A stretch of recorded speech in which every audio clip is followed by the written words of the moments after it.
quickly ignored the setup. I quickly wanted to show my Christmas cards. I make some every year, like with a drawing I did myself, and I quickly wanted to show them. Oh.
Ooh, another thing I really quickly want to show is I still am using this notebook.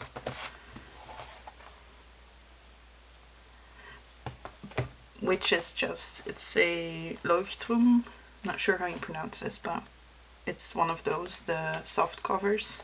But I saw, like on TikTok, I keep seeing like the travel journals. I'm sure you might have seen them if you're also on the notebook side of TikTok. There's like basically these very nice leather journals, and they have like elastics in them so you can put little like books in them yourself. You can like kind of customize what kind of paper you want, what you want to put in there. I really like those. Like I like the idea of them because it's so customizable, but they're obviously not that cheap. And I wasn't sure if I'd like it, so getting like the real ones feel like quite a commitment. So I was looking online for alternatives, and then I remembered I have this notebook. It's from Hema, and it's the same. They just call it the refillable notebook. So opens up. I bought a little pen to go in there. Comes with the pen loop, so this is also from Hema. Everything in here is, except for the sketchbook. So I made my own journal. So there's the brain dump, which is these dotted paper. Don't know if that's going to pick up on camera, but it's dotted paper because I sometimes like to make columns, so it's nice to have the dots instead of the lines. Then I have some for writing. This was a word list when I was translating stuff. Here is a plan. This is me planning something that I wrote on Substack. Then this is new to me. It's the Commonplace Journal. I've never really done this, but I think it might be nice to have one place to write down stuff that I find inspiring or interesting, or quotes that I want to keep. The main reason I did this is because obviously I have the brain dump part, but I feel like I will be using this one a lot. So it made sense to have another thing for like the inspiration and the quotes, because otherwise the other one would be full. Then I have my journal, which is basically like the big, see me write in this, it's basically this one, but for on the go, because this isn't the most travel friendly. This is also from Hema. This isn't the most travel friendly thing, it's quite heavy. Really like this one for writing though. And then at the very back, I used a little name chip paper clip that I got. I have a week planner in there because I plan my stuff. In this one I plan everything on the dotted pages, but I don't want those to fill up too quickly, so I got a separate week planner. It also will make a more handy overview. In this little front pocket I have a sketchbook. It's very small. This was the only one I could find of this size. This is like by a French brand called Clairefontaine, and they only had this one and then two big sizes, so I got a small one to put in here. So, because I've had these sketchbooks before, they're nice for traveling, but I couldn't find, there's a slightly bigger size and I couldn't find that anywhere. So the only thing is that this comes with free elastics, so I did buy some elastic also from Hema, and I put it on the outside to have two extra things because it's quite full in here, but that's fine, we can work it out. That's the notebook I'll be using once I'm done with this one, quite far with this one.